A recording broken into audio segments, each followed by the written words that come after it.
Hello, my friends. What I want to talk about today is what I'm calling the word of the week. There's a lot of scuttlebutt about picking a word for your year, but maybe my attention span is just too short.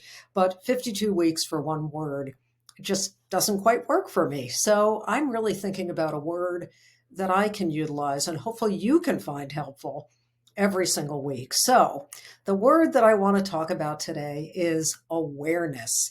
Now, awareness is at the heart of what mindfulness is all about. A very traditional definition of mindfulness is that it's the awareness that develops when we pay attention on purpose to what's happening in the present moment, and we do so with less judgment than we typically bring to the many moments of our lives. So, awareness is at the heart of what mindfulness is all about. But awareness in and of itself is not all that mindfulness is about, because with awareness, what we're doing with mindfulness is we are training the mind to pay attention and to focus on exactly where we want it to be paying attention and focusing, i.e., the present moment. So, awareness is really important. You can't change something until you become aware of it. In other words, you can't treat or intervene until you diagnose. And I find that analogy really helpful for myself and for the physicians that I coach, because it helps really heighten the importance of this critically important quality, awareness. So, what do we want to be aware of? Well, the human mind is really quite an amazing place, an amazing machine, an amazing instrument, an amazing organ, the brain. There's so much stimuli coming at us. And in our day to day lives, there's a lot that we filter out, right? There's just so much stimuli. If you're driving in your car, for example, just think about all the stimuli that are coming in through your sensory system. If you're walking, there's a lot of input. If you're talking to somebody, if you're interacting in a conversation. So, awareness is really about what we are paying attention to. So, there's a lot of ways we could think about it, but just for brevity, I'm thinking about three separate things. So, the first is awareness of the thoughts that your mind is generating. As I talk about in my recent book, Mindful MD, you are not your thoughts.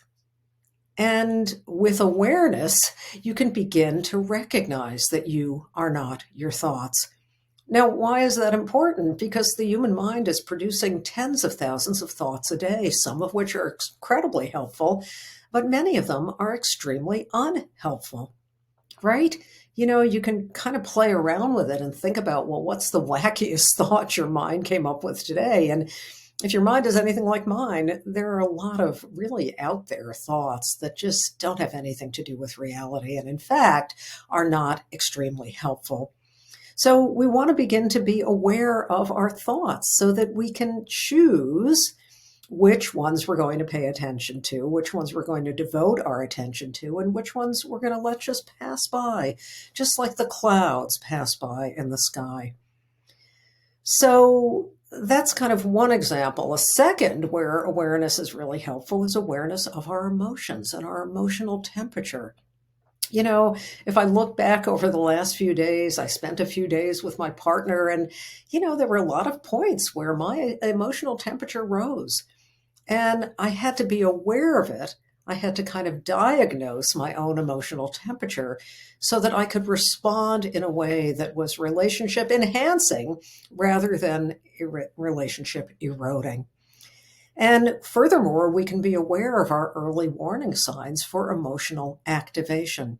Again, why be aware? Well, awareness is great in and of itself, but coming back to those words that I just find really resonant for myself and others, we cannot intervene and treat until we diagnose. So if I can see my early warning signs, then I can see that I can intervene. I can cool myself down with a purposeful pause, with a few slow, deep breaths. So I really act in a way that forwards my goals. So the first is recognizing your thoughts. The second is being aware of your emotional temperature. And the third that I want to just touch on with this important word of the week is noticing the stories, being aware of the stories that your mind is telling you. Stories about who you are, about whether you're good enough as a mom, as a parent, as a physician, as a partner, fill in the blank. The stories about what will give you happiness, stories about the future, all kinds of stories that the human mind is just so expert at spinning and, frankly, very expert at seducing us with. We tend to believe the stories our mind tells us, but with awareness, we realize that we have a choice. So that's the part about mindfulness. It's not just awareness in isolation, but it's awareness so that you can see the many choice points that you have every single day. That's the freedom that we all have. When you think about that Viktor Frankl very famous quote, that the final freedom that can't be taken from any of us is the freedom to choose how we respond to whatever is going on around us. So that's just kind of a quick synopsis of the word for this week: awareness. Awareness. Awareness of what's going on inside of you so that you can see the choices that you have.